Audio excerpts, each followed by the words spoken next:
2001 Chevy Silverado, 4.8 liter V8 cab and a half. We're going to change the oil here using 5W30 Mobil 1.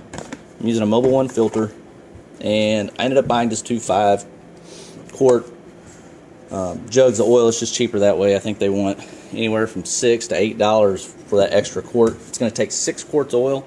We're going to drain it. We're going to put the new oil filter in, put the new oil in.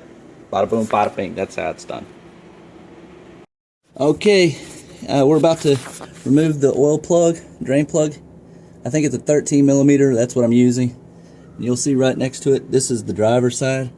That's where my Mobil 1 filter is going to go back in. I've already broke this loose, and so it's pretty free to move. Position your pan. Back that up just a hair.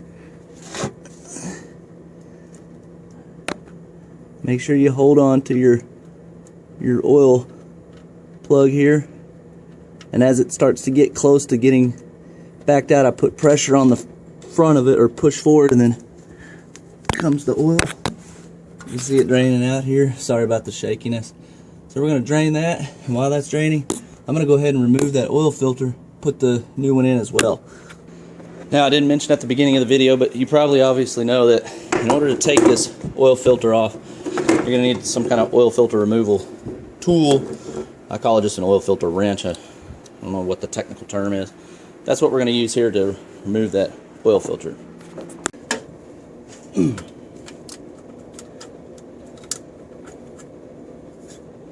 Come on. There we go.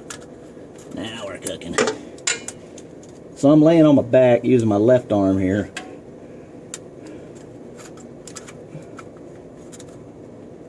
Be nice if I had like a lift or something, but I guess we're just doing the regular old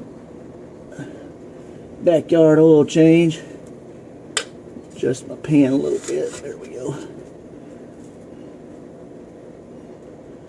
It'll get a little messy.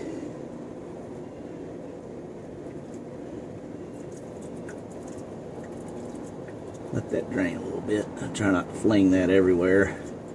I guess I should have brought my oil filter down here. That probably would have been the smart thing to do. I know I did that with the Jeep, but I guess I like to make things difficult today.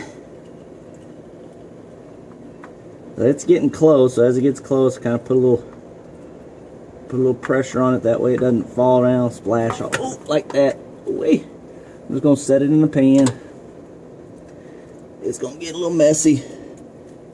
I'm going to pause it and come back with the new filter.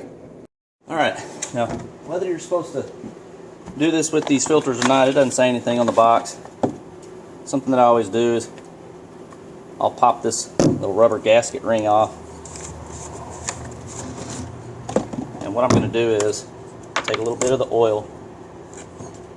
Take a little bit of oil right here. And we're just going to lubricate the inside of the gasket, the outside of the gasket, the top, the bottom. Somebody told me you're supposed to do that, so that's what I've been doing. Haven't had any issues. You want to do that, great. If you don't, whatever you prefer to do, whatever makes you feel comfortable. Put that on there. So now what we're going to do is we're going to crawl back under that tight little space we have. We're going to install this filter. Alright. So I see it's still draining a little bit from the block. I'm gonna go ahead and put this drain plug back in. Maybe. You want to wait forever and ever to get every single drop of old oil out, by all means go ahead.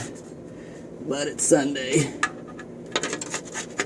and football season's on. No, I'm not sacrificing the life of my motor for football. I'm just simply not gonna worry about getting all that itty bitty little bitty drop out. And then I'll put my oil filter in.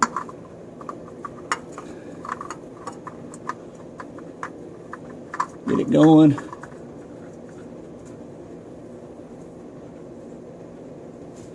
Move my pan out of the way a little bit. So maybe this time I can tighten it like I did the first time here. Which direction? There we go. Maybe a little awkward in there.